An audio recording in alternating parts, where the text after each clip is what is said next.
Okay, Mayor, it is just now 6 o'clock. Are you ready? I am ready.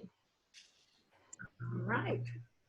Well, it is 6 p.m. and we will go ahead and call this meeting to order. The first item of business on the agenda is the invocation. Please have TJ Wilkerson provide the invocation this evening. Lord, we come this afternoon with humble hearts and bowed heads. Lord, teach us to number our days that we may apply our hearts with wisdom and understanding. Give us, Lord, patience to do thy will. Guide this board as we attend to the city's business and respect of the citizen. And in Jesus' name we pray, amen. Amen. Amen. All right. Next is the Pledge of Allegiance. We'll do the United States flag first. I pledge allegiance to the flag of the United States of America. Amen. To the republic for which it stands, one nation, under God, indivisible, with liberty liberty and justice for all. Next, the Texas flag. Honor the Texas flag. I pledge allegiance to the Texas, one state, under God, Indivisible. one indivisible.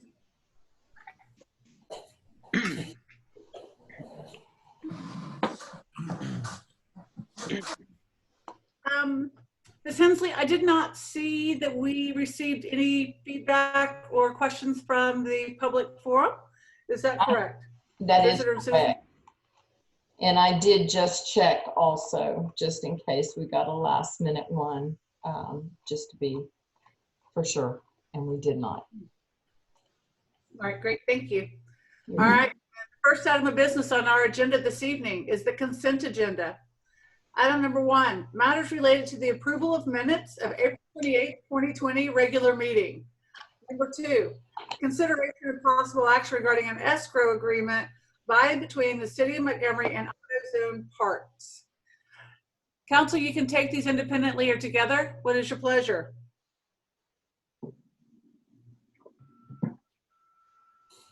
I don't have any questions about either of them.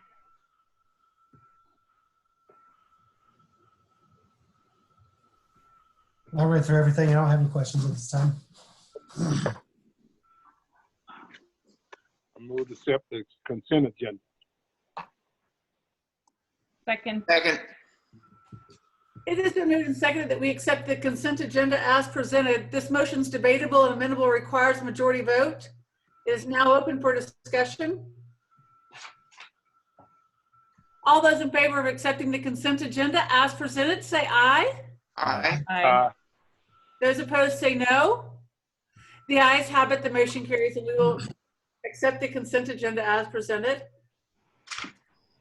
Item number 3 on your agenda, consideration of possible action. City administrator to update the city council on items related to the COVID-19 disaster declaration and city sales tax revenue projections. Richard? All right, thank you this evening.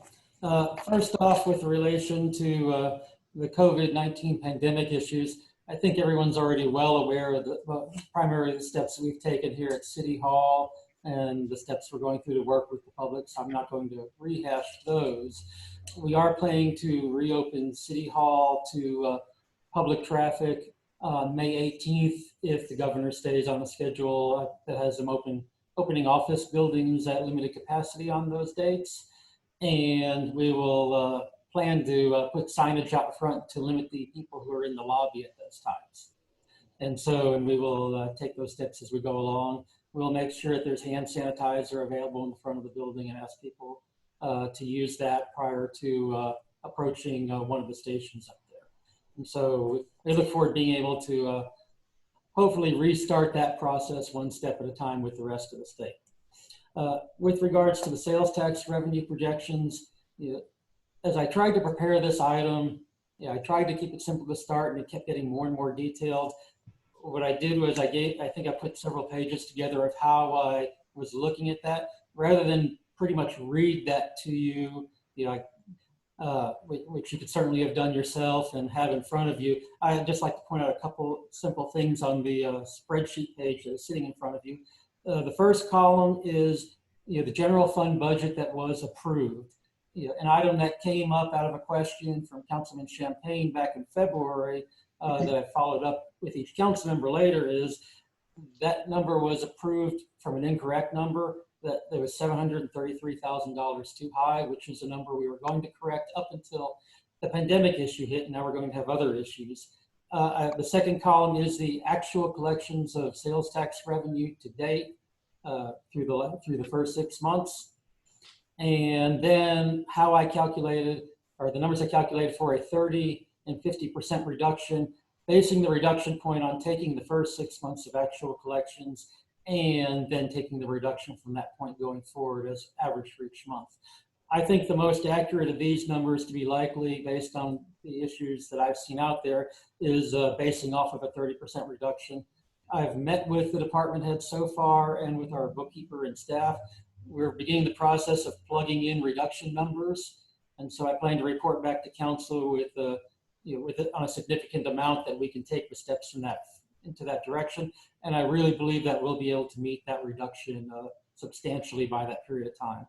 That will also give us time to get additional information on sales tax numbers being reported. Just in the last several working days, we received the deposit that came in for the month of May, which was based on the quarterly filings for business that ended March 31. It was both a quarterly and a monthly filing month. That figure was down 12% from the previous quarterly month, but it was also up over 11% from the amount we received a year previous. So I that is much of less of a, again, there was less of a reduction than I was expecting from the quarter before, and I was not expecting an actual rise 1 year to date. And having gone back and looking at the main sales tax providers in the city, I don't think we're going to be in as much of a shock as some other places are. And so if anyone has any specific questions, I'd be happy to try to take those rather than going down the rabbit trail of myself. Thanks, Hey, Richard. Richard, I've got a question for you. You and I discussed the other day, but can you kind of bring everybody up to date on the unfilled positions, what the status on those is, the positions with the city? Okay, those positions are going to remain unfilled. The police department has 2 unfilled patrol positions.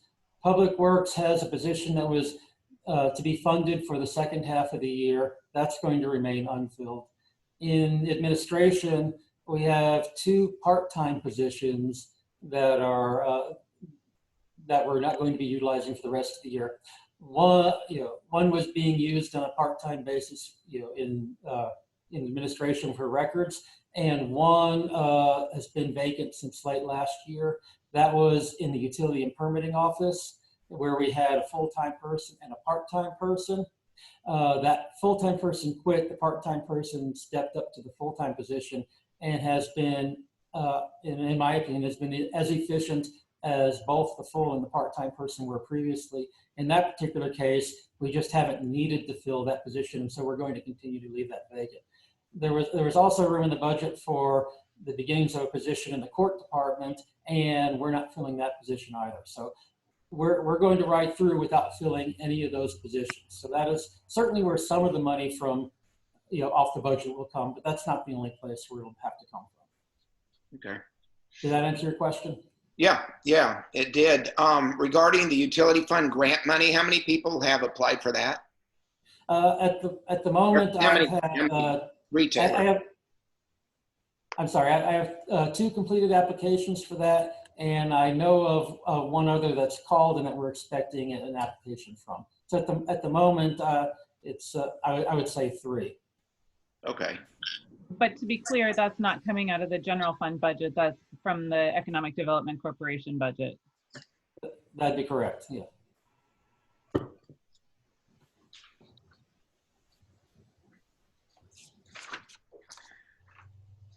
All right, then if no one has any other questions, then thank you very much. Thank you for your hard work on that, Richard. Thank you.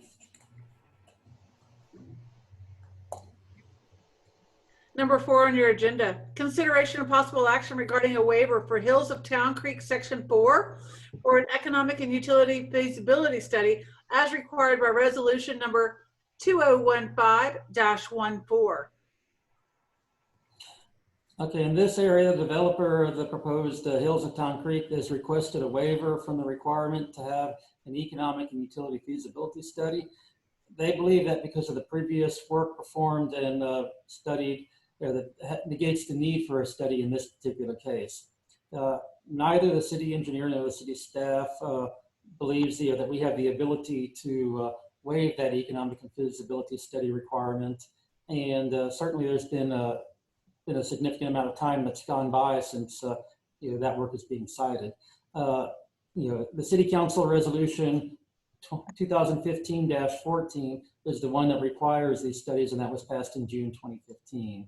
So there's a resolution and engineer's memo attached for this item. And so being that council has approved that, the only group that could consider waiving that would be City Council itself. So I think the engineer's letter kind of has two different parts to it. One, it's saying that the houses that are being built as part of this is a very small part, or a very small number of houses, but on the other hand, they believe that it will that waiving this will cover a much larger tract of land. Is there a way to separate the two tracts of land out so that if it's waived for a very small number of homes, it does not cover the 22 acres of undeveloped land? I do think it's possible that we could probably stipulate in a resolution or an approval by council that it applies very specifically just to this section with these 30 homes that are being proposed. It may be possible, it might be that Alan could suggest the specific language for that, but I do see that would be possible. And then council could state that going forward beyond that point, that would be required. Because that seems like it's a possible splitting of the desirability of the two. I mean, I do see the point from the developer, but on the other hand, the best thing for the city is to determine the impact of the development on the city and its infrastructure. So, I don't necessarily think that we're in a position where we want to impede development, but yet we need to know what the true costs are for a larger tract. Well, the other big piece, if I may add, this is Chris Wazowski, is that this tract doesn't require utility extensions to get to it. So there's utilities adjacent to it that they can utilize. The remaining 22 acres does. So that's when, I agree with your, to split them apart because the other ones have more of an impact than this 30 homes does.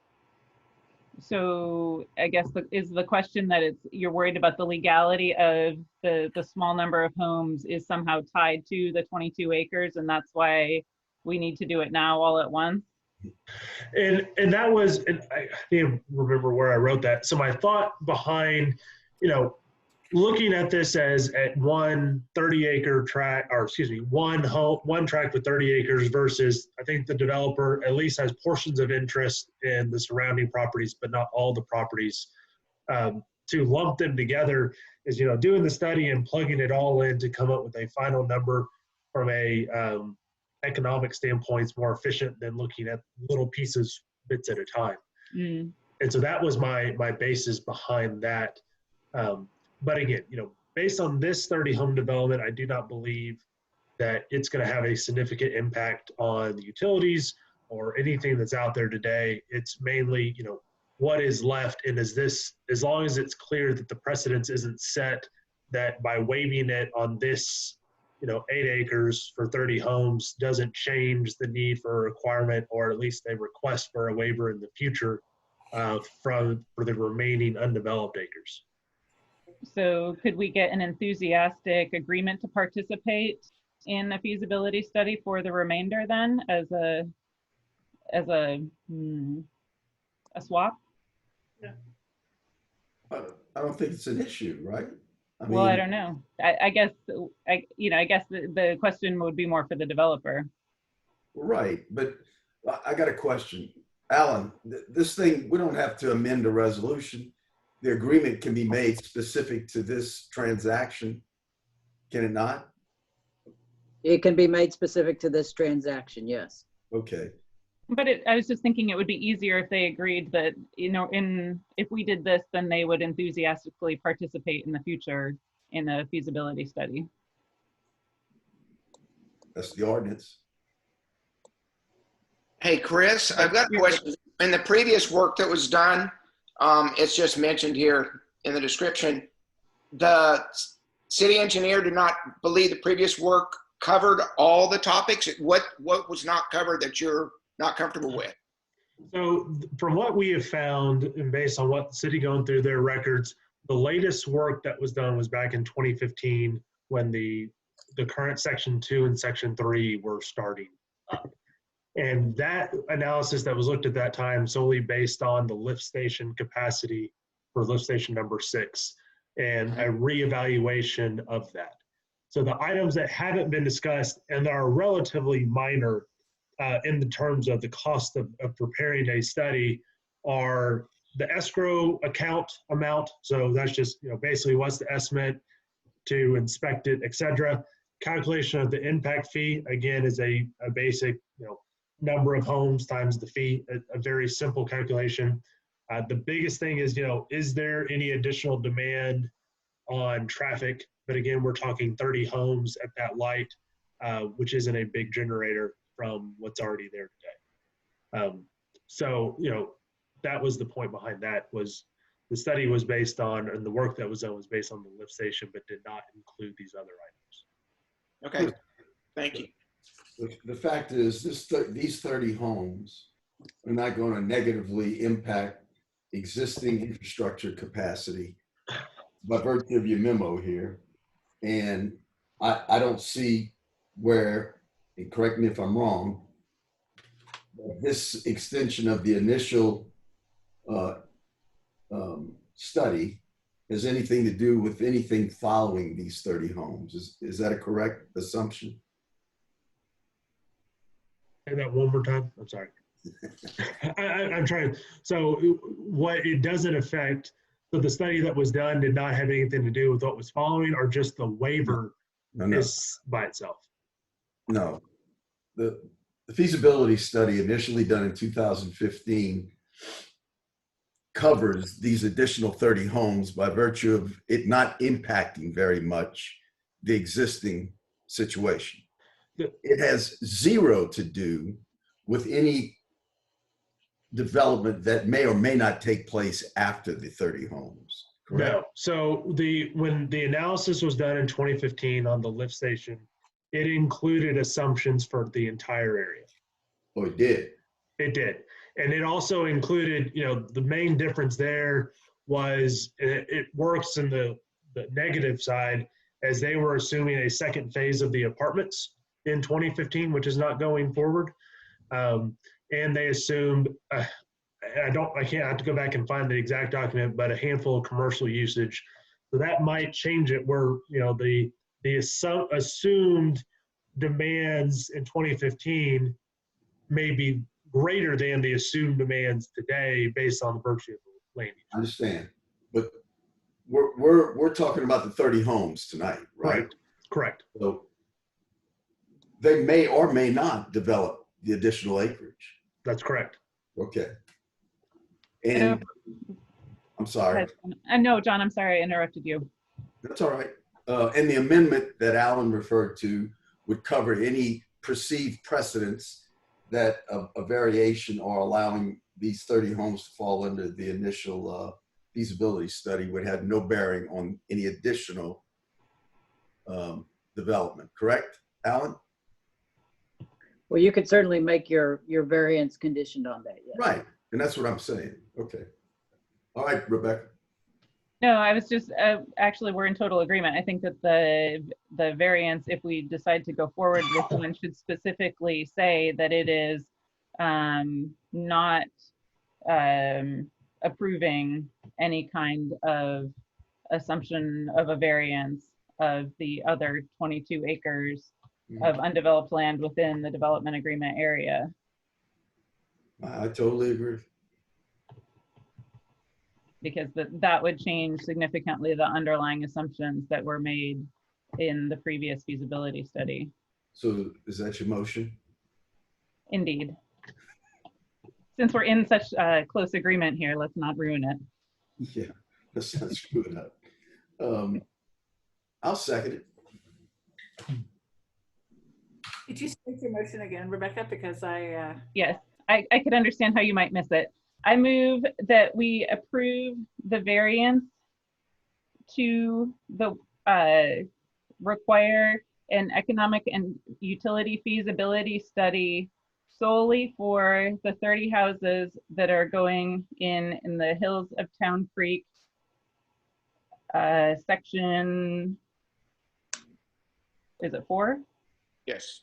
But that this waiver specifically does not include the 22 acres of undeveloped land within the development agreement area that may generate a more significant impact and will require an extension of public utility to reach these tracts.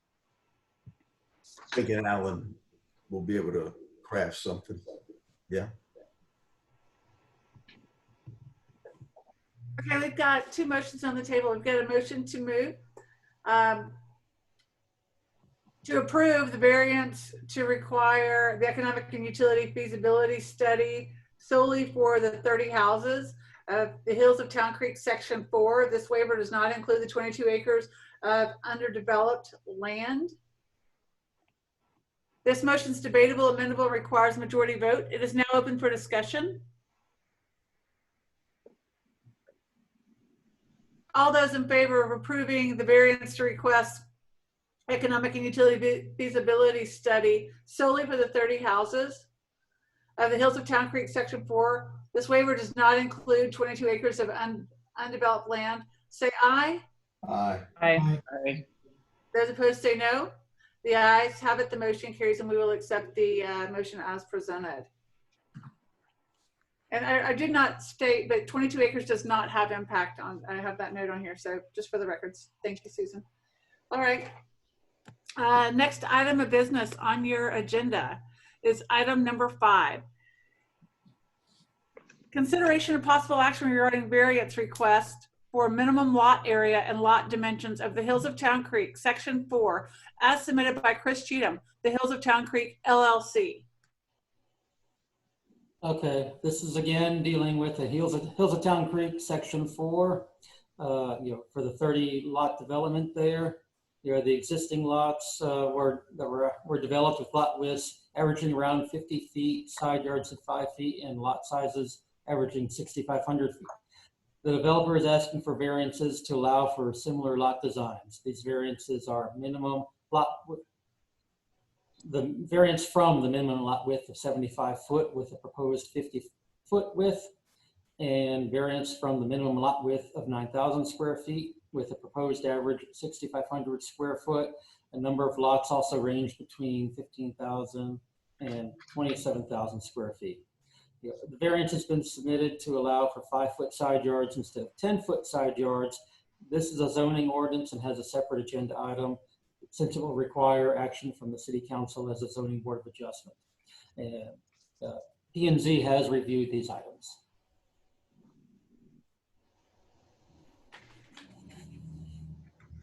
Are there lots within the earlier phases that are also 5,000 square feet? 5,000.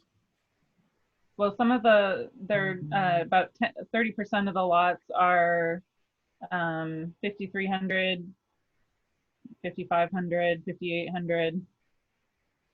The average is dragged up by one very, very large lot, which looks like it's really a drainage area. I will look and I'll tell you in just a second. Well, Jonathan might be able to answer. Did you not engineer that one, Jonathan?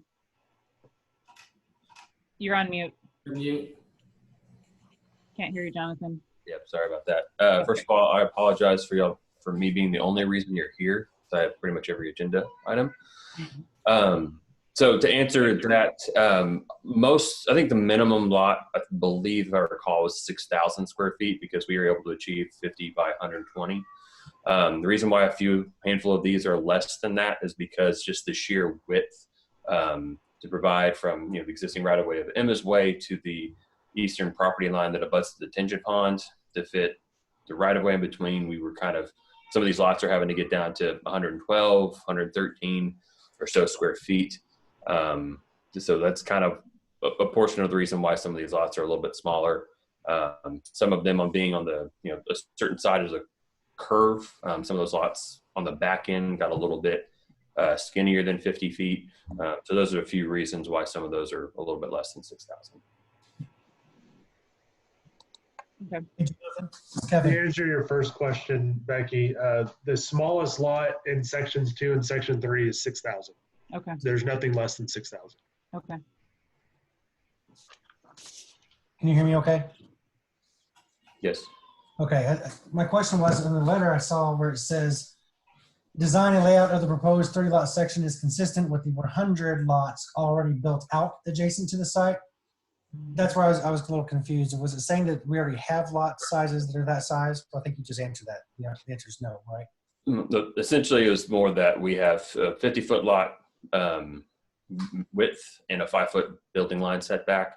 The only reason why we have a handful of those lots less than 6,000 is just we physically unable because of the width in this one little pinch point. Okay. Maybe an obvious question, but my question here is why? Why do we want smaller? Because we can't go any larger. So, to be able to have a 50-foot right of way and the width that we have between the existing right of way of Emma's and the, kind of the lot line that is still here that abuts the detention pond, we don't have an ability to get a little bit longer lot to get to that 120. Our goal is always a 50 by 120. The Stylecraft had it their way, it would be a 50 by 120. A couple of the lots that are on the inside of this curve that gets to I think it's lot 4, 5, and 6. We've actually kind of already changed that up a little bit to take out a small amount of lot 7 and then add a little bit of width to 4, 5, and 6 to try to get those up a little bit. But I can't guarantee today if we get to that 6,000, if that's an absolute request from council, I could probably shift the right of way in that area a little bit further east to add a small amount of length of those lots on 4, 5, 6, and 7 that can get to that 6,000. Is there any difference in the number of homes based off of the lot sizes in this part of the development? No. If you had 6,000, would you have 5 less homes than you would if you dropped to 5,000? I mean, is there a big difference? No, I don't think if I got to 6,000, I don't think I can get to 6,000 on every single lot just because of the width. But if on specifically 6, 5, and 4, if I can move that right away east a little bit, I could probably buy some more square footage there. But there's no way to gain any more lots because of that. Thank you. That's what I was wondering. Jonathan, can you tell me about green space in that area? Do they have a park in one of the earlier sections? They have so the green space that we use for the majority of sections 2 and 3, there was like a 3 or 5 foot strip that was adjacent to Emma's Way to where they planted trees and added berms and things like that. The park is about a 1 acre park that abuts Lone Star Parkway. They have a sidewalk, from section 2 and section 3 that allows pedestrians to walk through, and they have a small little pocket park in that area. We will add sidewalks here and probably some striping across Emma's Way that allows residents here to utilize that park. But yes, there is one small pocket park there. Okay, and so all of the residents share 1 acre? Yes, currently. And so that's how many homes? 100. Including, so it'll be 130 with this one or 100 with this one? 130 with this one.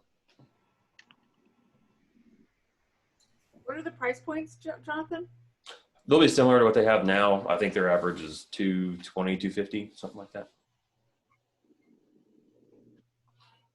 Same plans as well, Jonathan? Same style of homes? Yes, sir. And just so everybody knows, so Stylecraft, in this section, Chris Cheatham is actually the one that's going to develop the lots, and they're going to convey it over to Stylecraft. Previously, Stylecraft actually bought the land and then developed and then home build. So this is slightly different, that Chris will put the roads and the streets and infrastructure in. You know, the contract that he has with Stylecraft basically says Stylecraft promises they'll buy the lots. But that's about as binding as that agreement goes. It's not to say that, you know, a different like DR or Lennar or somebody else may come in and jump in, but currently it is going to be Stylecraft. I have to say that, you know, between 5,000 square foot lots and the 1 acre deficit of compensating green space, you know, between that, I'm getting a little bit of heartburn. And, you know, I'm usually, you know, I understand, you know, P&Z's planned for higher density housing in, you know, different parts of the city. And I'm on board with providing alternate types of housing within the city, but this 130 homes with 1 acre of park is definitely a lot. Sure, and I understand, like we really are kind of hinged on what we can do, you know, with a road and the width and the shape of this track to be able to develop this at all. I know compensating green space is covered in a different item tonight. But when this was discussed with P&Z, they wanted to be able to find a way to utilize the detention pond as an amenity. And so I don't know if we'll cover that there, or Dave, I know I sent you an email earlier if you have the ability of showing that. But we have a strategy of carving out a small area behind lot 15, within lot 15 rather, that'll provide a sidewalk for these residents to get to a small pocket park. We can put some benches and things like that, and it can kind of create like an outlook over that pond. We wouldn't do any structures or anything over the pond, but at least just some kind of gathering area so people can sit and look and, you know, look at the pond, use it as an amenity. Additionally, we went out and surveyed a couple fairly large trees. It's on that lot that you probably mentioned is much larger than everything else, lot 26. There are a handful of some really nice old oak trees there kind of in the back of that lot. We are going to preserve that. Unfortunately, it's just not a good way of carving that out to utilize as a pocket park.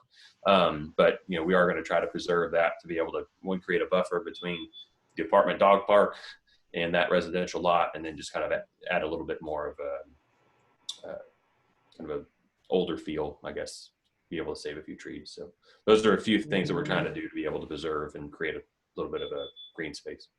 Okay. Because that's definitely, I think, in terms of, you know, quality of life and people getting along when they're in narrower lots, is to have more other space that they can enjoy and spread out in. Yes, ma'am.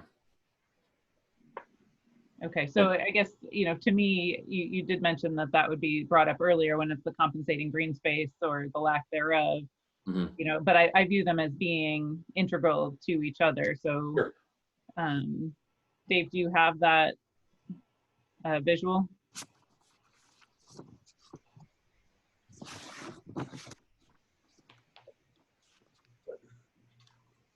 Getting technical. I like it. So I'll show you here what Jonathan had sent me. And again, this is, you know, just kind of diagrammatic in terms of how it shapes out, but where, you know, they would have an access, take a little bit off the north lot there, lot 15 on the north side of the existing detention pond, and be able to, you know, create a little space, with some, benches and an overlook over the pond. And what is the border then at the west? I assume it's the west edge. Is that Lone Star Parkway then, or is that another tract of land? Here, oh no, sorry, it's the east side. Is that MISD? Yeah, parking lot of the high school stadium. Okay. So unlikely to be heavily built upon. Yes, and in full disclosure, I do think that some more recent conversation, that sidewalk will likely lie between 14 and 15, but it's a minor detail. Right. Okay. Did the sidewalk go around the whole entire detention pond? No. with the lots that are on the western edge of the detention pond, those are already a really minimum size. In many of those instances, I can't even get to the 120. And that back lot line is basically right on the pond's edge. There's not really a good way of creating a walk path along that entire pond as it currently sits today, because just the pure property boundary is right on that edge, and these lots are already at a minimum lot length. Having that 1 acre space for movement of residents, it'd be great to, they could have a walking space around the detention pond to go stretch their legs. Mm-hmm.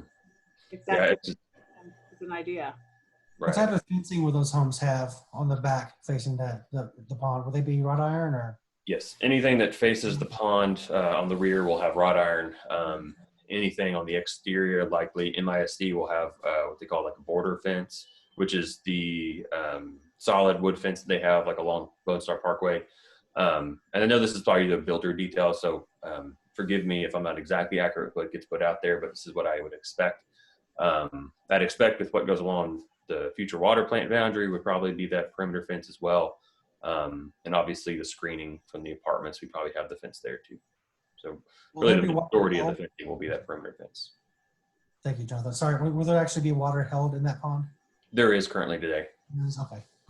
Whose water is it? Where's that water coming from? Is it from Town Creek or is it from MISD?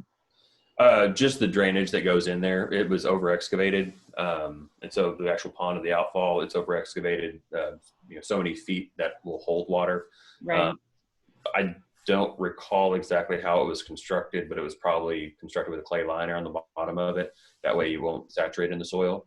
And then just daily, normal rain events will continue to fill it up. Okay, so it'll come from either side then? Yeah, mostly like the upstream, like the south side of 105 from the actual high school. Okay.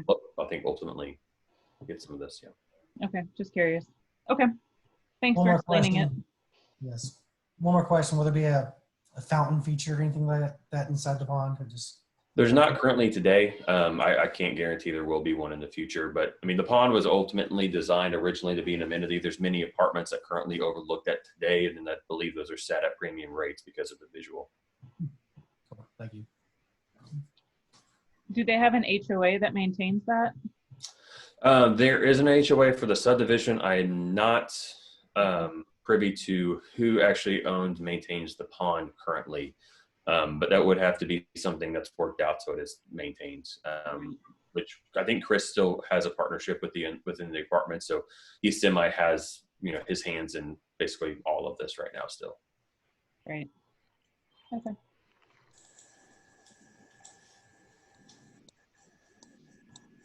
And Richard or Dave, P&Z recommended that this be accepted? They approved the preliminary plat based on the condition that the variances were granted. And again, when they looked at the compensating open space, felt that, the solution here that we're looking at on the screen would, which was still an idea at that point, but, this to me looks consistent with the discussion that P&Z had and that they would be okay with. Okay. So the purpose of the sidewalk would just be go sit on a bench and overlook the water. Is that what I'm understanding? Yes. I mean, the current park that is between 2 and 3 is just a circle of a sidewalk with some park benches and things that overlook the loop. So I do think this would be a better visual than Lone Star, looking at Lone Star Parkway.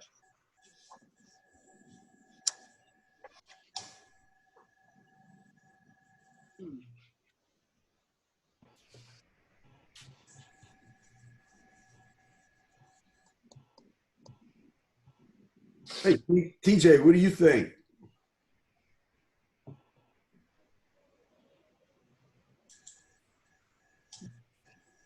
I'm good with it. I'm a tree guy, and I don't want them cutting down all those big trees because I think they make the park make that area look a lot better. Mm-hmm. But as far as that what he's proposing, looking at that area and looking at the map, there's not much they can do with it unless they eliminate a few of those lots. And I'm sure they don't want to do that. So I guess we'll do I move to consider the request to approve, I move to approve the 2 subdivision ordinance variance request to allow minimum lot area and lot dimension less than required by the ordinance.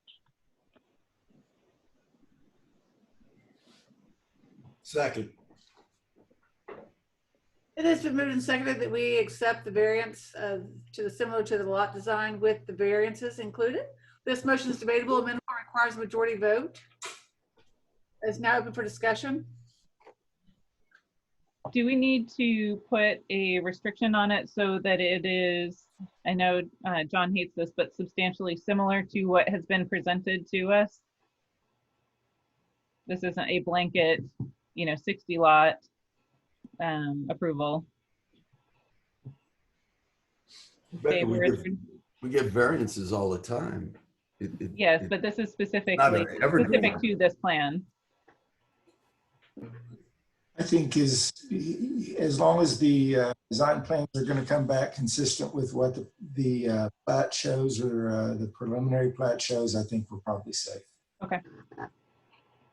So the motion does not need to reflect that it is similar to the preliminary plat.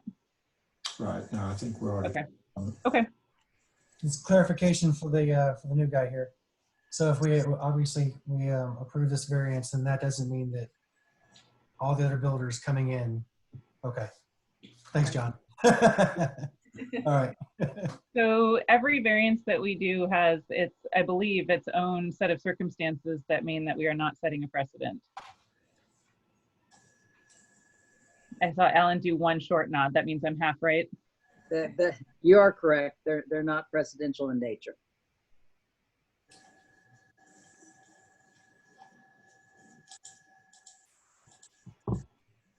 Council, are you ready for the question?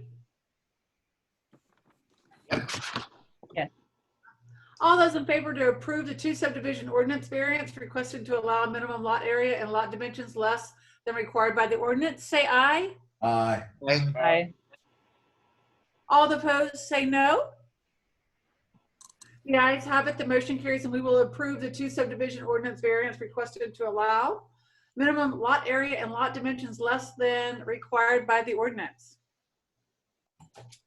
Next item of business on your agenda is item number 6. Consideration and possible action on calling a zoning board of adjustment public hearing regarding a variance request for 5-foot side yard setbacks in lieu of the required 10-foot side yard setback for Hills of Town Creek Section 4, as submitted by Chris Cheatham, the Hills of Town Creek LLC.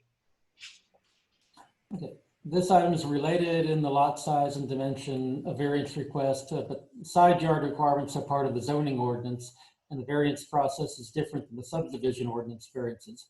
This item will require a public hearing and is decided by the City Council while acting as the Zoning Board of Adjustment. So it's staff recommendation to call a Zoning Board of Adjustment public hearing for Tuesday, June 9th at 6 p.m. to receive comments on this item. And this will allow us time for publication and notification deadlines. I move to call a zoning board of adjustment public hearing for Tuesday, June 9th at 6 p.m. at 101 Old Plantersville Road and via Zoom as per allowances by the state legislature. Second. It has been moved and seconded that we call a zoning board of adjustment public hearing on Tuesday, June 9th, 2020 at 6 p.m. at 101 Old Plantersville Road or via Zoom, depending on the legislature for the COVID disaster. This motion is debatable and amendable and requires majority vote. It is now open for discussion.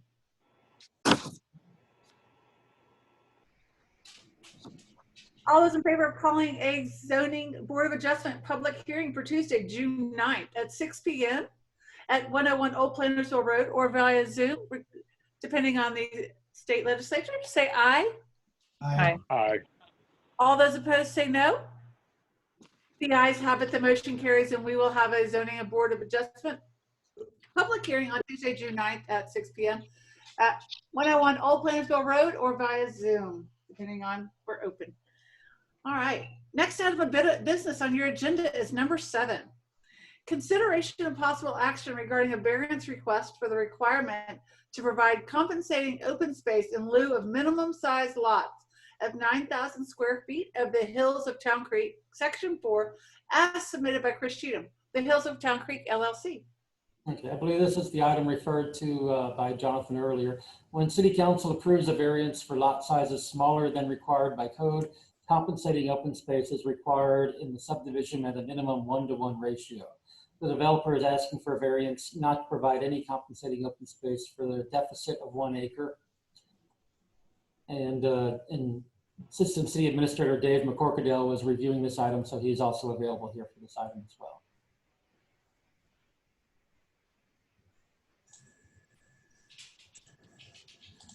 I'm going to share my screen again on here with just to go back to the same conversation about where the proposal is based on. I know the item says that they're proposing no green space. Now, I don't know that we have the details exactly worked out on this, but there's obviously some compensating green space that looks like it's probably in the 1,000-ish or so square feet, or give or take, maybe 10 or 12 at the sidewalk. So 1/4 acre instead of 1 acre.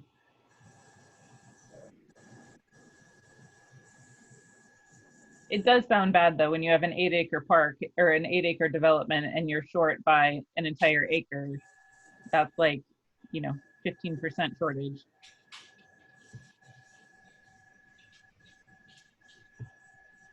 Some of it, does seem related to platting in that the, typically if this detention pond were part of the, the overall subdivision plan, had they done the apartments and the residential homes and, platted them all at the same time, they could have used the detention pond here that's adjacent to it. It's just kind of a sequencing thing, and, kind of really does leave them in a spot where it may look worse than it is. And if I may, Mayor Council, I know the original request when it went to P&Z was that we would not provide compensating green space. Dave can correct me if I'm wrong, but planning and zoning really had a hard time doing that. So we wanted to find a creative way of providing compensating green space, which is where this proposal came in. And I do believe that they were okay that in this kind of idea, which Dave was alluding to, that really the pond itself would be the compensating green space, which would cover more than the 1 acre minimum requirement according to the ordinance, which is what we've tried to present to this option.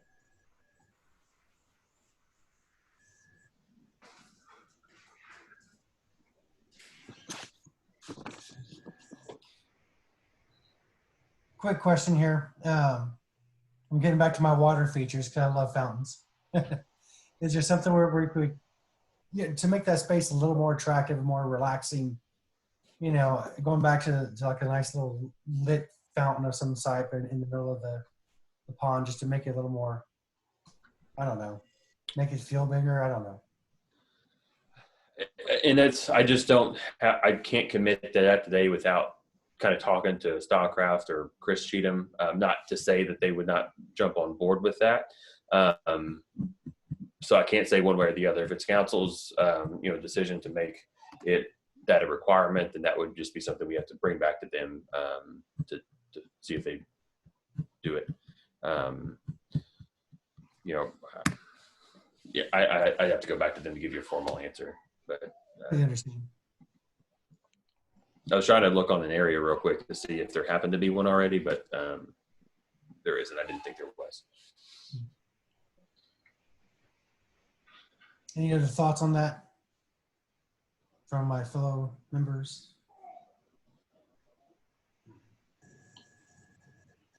A lot of times people will do something like that anyway because it helps keep the vegetation down. Sure. Okay. John, how many of those lots are less than that 9,000? Let me see. Oh, try to pull up the correct spreadsheet here.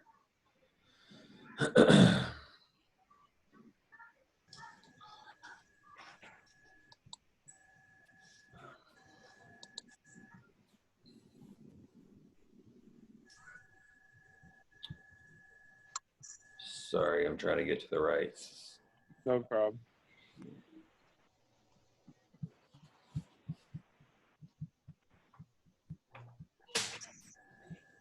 And this area, mostly young families, right?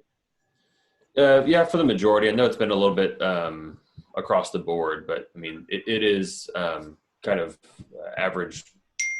It's really the going rate of what the lot sizes are right now, or the home prices are right in that 220 to 250 range. So you do have a handful of first-time homeowners, and probably some that are empty nesters, things like that. So, CJ, I think your question was how many of the 30 lots are less than 9,000 square feet? And that's 19 of the 30 are less than 9,000 square feet. I'd agree with that. 19 of them. Okay. Yeah, I do believe in this other sections, the majority as well was less than the 9,000 because we went for a lot average or lot minimum of 50 by 120.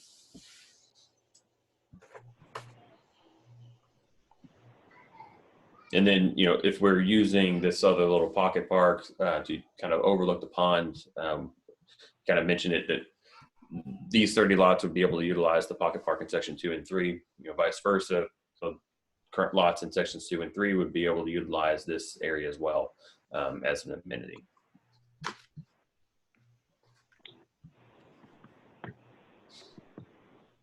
Okay.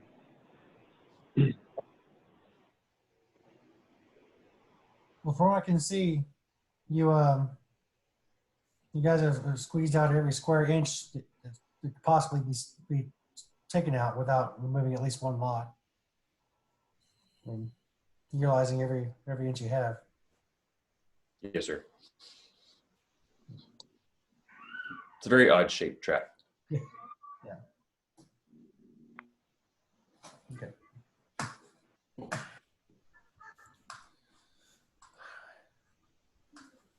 The way I look at this, it's a marketing thing. I think any other development that offers better parks and recreational amenities will sell out quicker than this. These folks have access to Cedar Break or any parks in the city.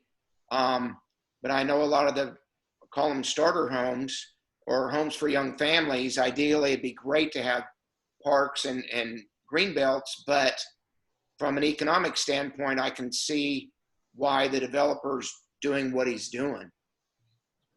So I'd like to, rather than, unless anybody else has anything to say, I'd like to go ahead and make a motion that we approve the variance request for compensating open space.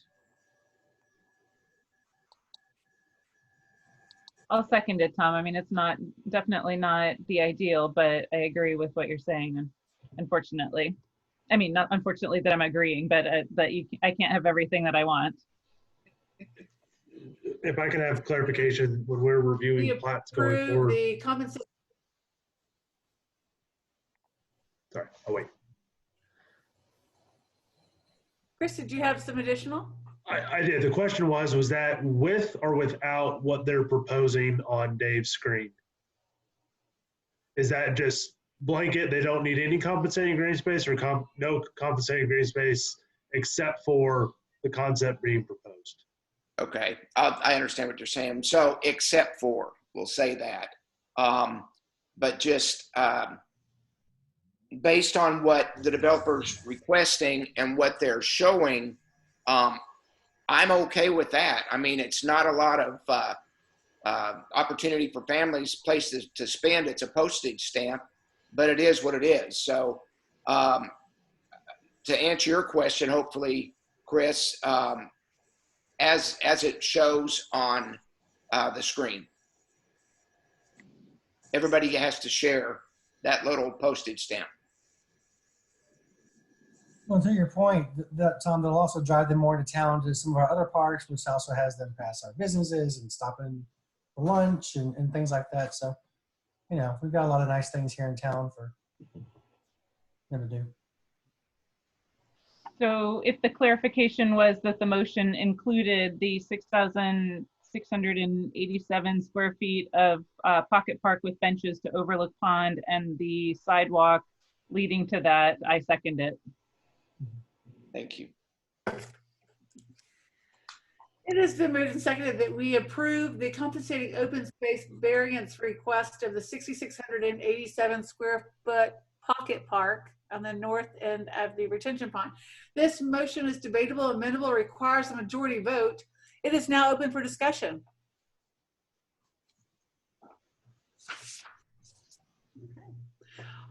All those in favor of approving the compensating open space variance request of the 6,687 square feet on the north end of the retention pond, say aye. Aye. Those opposed, say no. The ayes have it, the motion carry, and we will approve the compensating open space variance request of the 6,687 square feet north of the retention pond. Item number 8 on your agenda. Next item of business.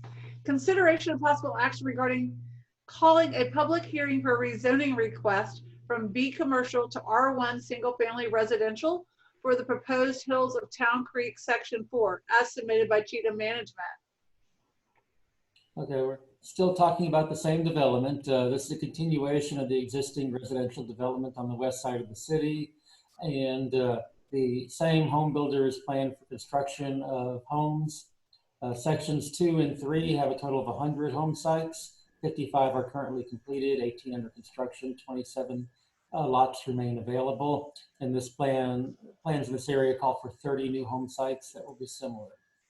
And so staff recommends calling a public hearing for Tuesday, June 9th, 6 p.m.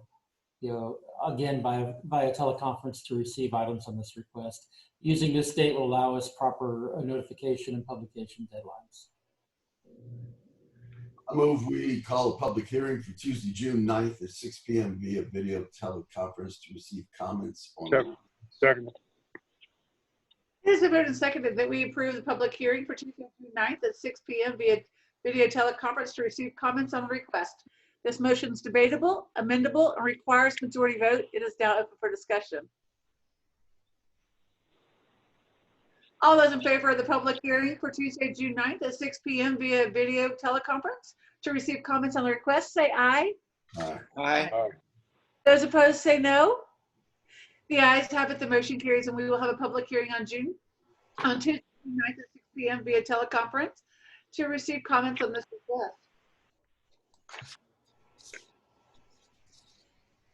Next item of business is number 9 on your agenda. Consideration of possible action regarding a variance request to allow residential streets serving more than 2 homes to have a 50-foot right-of-way as allowed in the current subdivision ordinance in lieu of the 60-foot right-of-way as required by the 2002 subdivision ordinance that applies to Buffalo Springs Plan Development as submitted by the Club Development, Inc. for the Town Creek Crossing sections 1 and 2.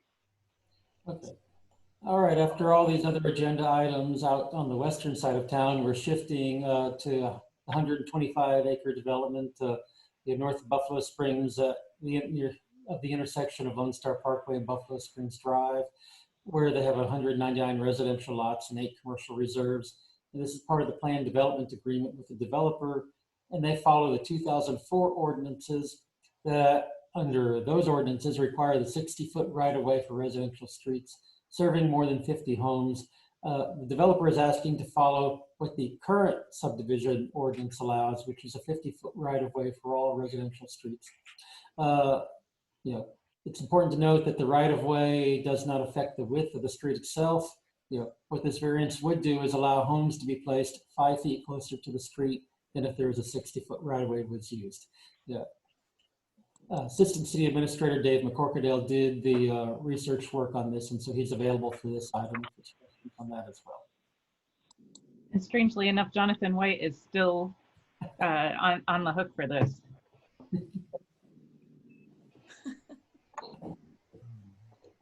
As a visual that I got from Jonathan today, Council, I'm going to share my screen again and give you a color rendering kind of what Creek Crossing is contemplated to be there. You can see in the, where the home sites are, as well as the open space and the commercial reserves. And as you look, one point of note is, these streets aren't necessarily, laid out in a way where they're going to be a cut-through street or a shortcut to somewhere. So in just looking at the streets, they look like they're really, only going to serve the residents, that are in them. So. And so you said that the streets themselves were not going to be narrower. It's just less room for the utilities under the grass? Right. Essentially, it allows the building line is going to be, if you take the 10 feet of less right of way, if you took 5 feet off of either side, then you end up, Jonathan, do you know, are these about 26 foot, 24 foot streets? 28 foot back to back. 28. So, 28 foot. So, still leaving you 18 feet, or, 9 feet on either side, worth of grass to do the utility work. And, again, there'll be an easement, on the front, if I'm thinking right as well, so there'll be, so part of the front yard will actually be in a utility easement as well. So it's standard to what we're doing now. That's right. Hey, Jonathan, any idea of the average home price in there? Philip is talking to multiple builders. It's going to be difficult to pin that down until we get a builder in. But it's kind of separated into two sections. The one on the right, really section 1, is intended to be a 60-foot lot. In normal instances, that'll be probably a 250 to 300 range. Just really rule of thumb. The other side, we try to have a lot more larger lots, more like in the 70-foot range. I think there's still a handful of 60s in there, but it's intended to have more premium against the creek and better views and a lot more 70-foot lots. That'll probably be closer to like the 350 range, if I'd have to guess.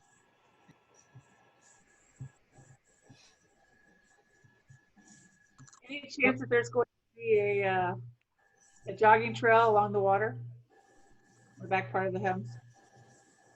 I don't think Philip and Hillary are on the line. They may be able to speak to that specifically. I know there's going to be a lot of sidewalks, maybe golf cart paths, and especially to the kind of amenity area that we have on the northeastern corner. But I don't know if we had talked about walking trails, because I think most of the lots along the creek would probably be fixated with wrought iron, and then people poking in their backyards and stuff may not be the best.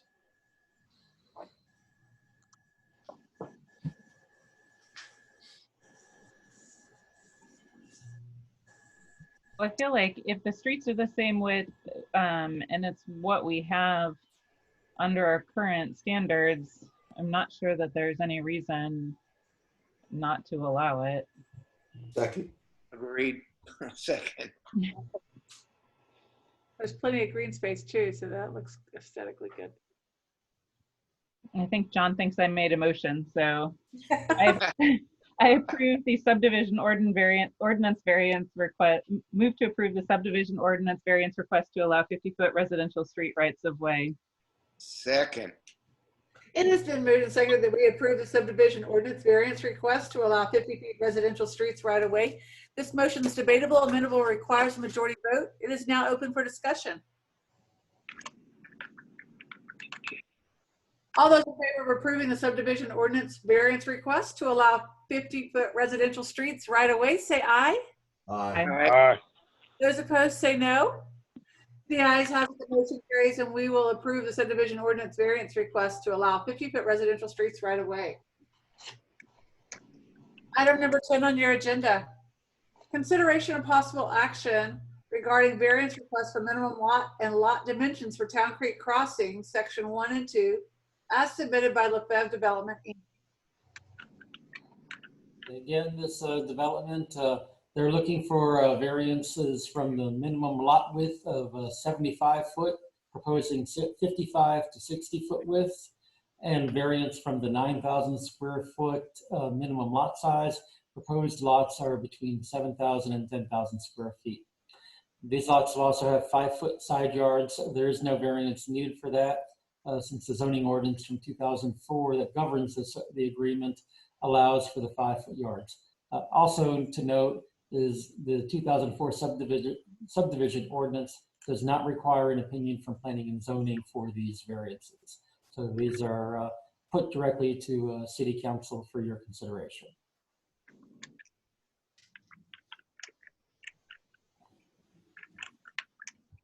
So similar to the previous one, can we talk about these, the items together in terms of the shortfall of space and the number of lots below? So it said none of them will be below 6,000 square feet. It appears to me. Jonathan or Hillary? I Is that what that said? do not believe so, but I'll verify real quick. The minimum that we saw was 6,500. I think the maximum went up to, well, 18,000. 18,000. So between 6,500 and 18,000 was the Okay. based on the preliminary plan. Okay. And then the next item, 11, says the shortfall is, There is no shortfall on this one. It's just since they're requesting a variance to utilize the compensating green space to go under the lot size, which is essentially acknowledging that they're providing compensating green space in excess. Because I think here the compensating green space used is well over the lot size. so they have a deficit of 2.8 on acreage, but are providing 67 acres in compensating green space. Correct. I'd say enough said on that then. That's significant compensation. Probably we're on number 10. No, I know, but I think they go together when you're talking about smaller lot sizes. The compensating green space is an important part of putting the two together. Absolutely. And so, I mean, looking at the map, you kind of have it, but then when you look at, the smaller lot size is 2.8 acres lower, but they're giving back 67 acres over what's required, or sorry, well, 64.2. That looks pleasantly green. I think it's a much easier decision.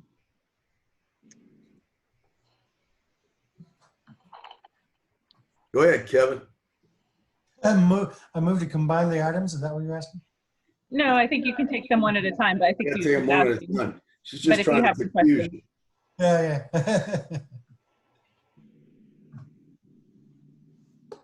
We're on item number 10. Do you have any questions, Kevin? No, I completely agree. There's overabundance of green space. Well, that's item 11, sorry. It worked, John. No. You need to make a motion. If we already have, if that's existing size roads, I see no reason why to. Well, So do you want to make a motion on item number 10 then, Kevin? Oh, I see you want me to read that out loud. Okay. Yeah, I'll make the motion. I don't have my verbiage up. Look at the recommendation and use the word approve. Yes, that's what I'm trying to pull back up. I'll catch the next one. Okay. All right. Good. I move to, Move to approve the subdivision ordinance variance request to allow 50-foot residential street rights of way. nope, next one. That's, is that the next one? I'm sorry. I copied it and I didn't get that one. Let's go back then. Rebecca, why don't you make it? I move to approve the 2 subdivision ordinance variance requests to allow minimum lot area and lot dimensions less than required by the ordinance for Town Creek Crossing sections 1 and 2 as submitted by Lefebvre Development Incorporated. Second. It is moved and seconded that we approve the 2 subdivision ordinance variance requests to allow minimum lot area and lot dimensions less than required by the ordinance for Town Creek Crossing 1 and 2, submitted by Lefebvre Development Inc. This motion is debatable, amendable, and requires a majority vote. It is now open for discussion. Can I ask to confirm that the second was John Champagne? Wrong. I think it was Tom. It was me. It was Tom. Thank you. Thank you. All those in favor to approve the two subdivision ordinance variance request to allow minimum lot area and lot dimensions less than required by the ordinance for Town Creek Crossing, sections 1 and 2, as submitted by Lefebvre Development Inc., say aye. Aye. Those opposed say no. The ayes have it, the motion carries, and we will approve the two subdivision ordinance variance allowed. Request to allow minimum lot area and lot dimensions less than required by the ordinance for Town Creek Crossing, sections 1 and 2, as submitted by Lefebvre Development. Last item of business on your agenda is item number 11. Consideration and possible action regarding proposed compensating open space in lieu of minimum lot size of 9,000 square feet for Town Creek Crossing, sections 1 and 2, as submitted by Lefebvre Development Inc. Okay, just one item to note, this is not a variance request. When City Council approves a variance for lot sizes that are smaller than required by code, the compensating open space is required in the subdivision at a 1-to-1 ratio. The subdivision has proposed lots with a cumulative deficit of the 2.8 acres below what is required, but is proposing a total of 67 acres in compensating open space. And so this is put to council for to approve or deny this request related to compensating open space. All right. So your motion is to John? approve? So, based on the previous agenda item, I think it's kind of a no-brainer, and I think it's generous to have the 67 acres in compensating open space. So as a result of that, I would like to approve the compensating open space, even though it's not a variance request, but I guess that's it. Just approve the proposed compensating open space in lieu of minimum lot sizes, 9,000 square feet for Town Creek Crossing, sections 1 and 2, as submitted by Lefebvre Development. Second. It has been written and seconded that we approve the compensating open space in lieu of minimum lot sizes of 9,000 square feet for Town Creek Crossing, sections 1 and 2, as submitted by Lefebvre Development Inc. This motion is debatable, amendable, and requires majority vote. It is now open for discussion. I just want to say that I think that if it's built as per this drawing, it will be a great addition to the city, and I'm really looking forward to seeing it.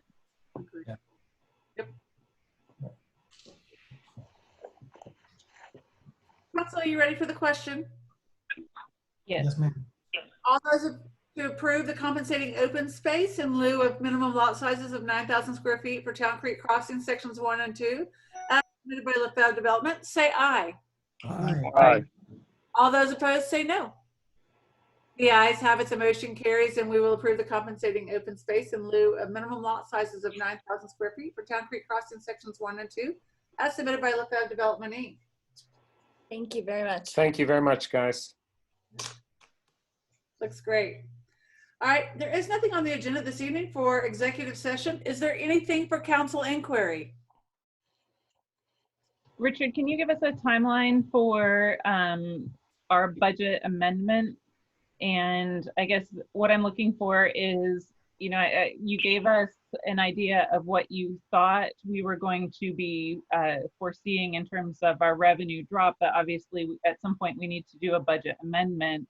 But I'm worried that if we do it too soon, we might have to do several of them. Do you have any thoughts on what our legal requirements are or obligations are in terms of trying to keep up with what we think is going to happen versus what we should have baked into a legal budget? Well, while we have a budget that's approved, and so technically until it's amended, I think everyone's aware that one follows through. We're certainly all aware that the economic situation is changing out there, and so we're trying to be responsive to that. That's why we've taken steps at a staff level to reduce expenditures and to curtail expenses where we can, and we've discussed that already. And so we're already taking actions to restrict the expenditures. One of the concerns I do have is that my goal has been, as stated, and I intend to certainly provide a significant report to council at the next council meeting on the 26th. But based on the fact that the economic conditions are very flexible, It may be best for me to present the most detailed report I can give to council on the 26th, but possibly hold that actual amendment off into June, and then we see one more month's financial numbers. What we have not seen is the financial numbers from sales tax revenue that occur during the business for the month of April. And, and that information isn't even required to be filed by the businesses until the conclusion of May. So, so we won't have that information until June. I'm not sure what the calendar dates are. I guess June 9th is the first one meeting. We may have preliminary data by then to give us some good indication. It may be the second meeting in June. I would say certainly at the latest, the second meeting in June, we should have all of this with an intelligent budget that represents good changes that we could be able to put in and avoid doing it in a piecemeal fashion. Okay, so we aren't at legal risk of operating under a budget that we know is complete fantasy at this point. Not in any way that I'm aware. Alan may want to chime in, but I think we've had enough discussion that everyone is aware that we're all aware of the situation and we're taking steps to respond to it. Right, I was gonna say, I think we're all on the same page. The only difference is what our legal budget is. Right. And so I think we're in a good spot legally with that regard. Okay.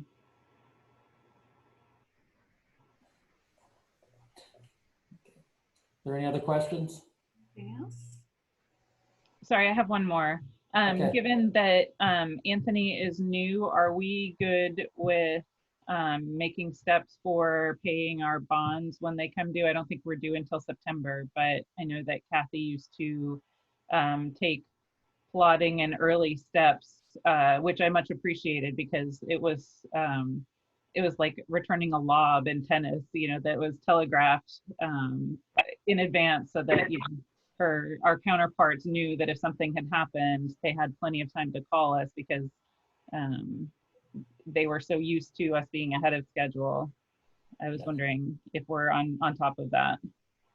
I think we're going to be in an equally good place with that. In my discussions with Anthony that have been about such things, he definitely is a supporter of following through on accruals on a regular basis and keeping an eye on deadlines such as those. We're still a number of months away, but as we're sitting on these other budget items, making sure the debt service fund is properly funded and these payments are made is a topic we will be discussing.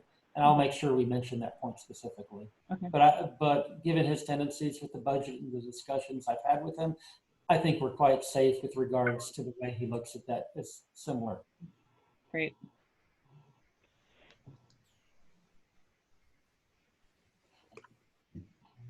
Okay. Any other questions?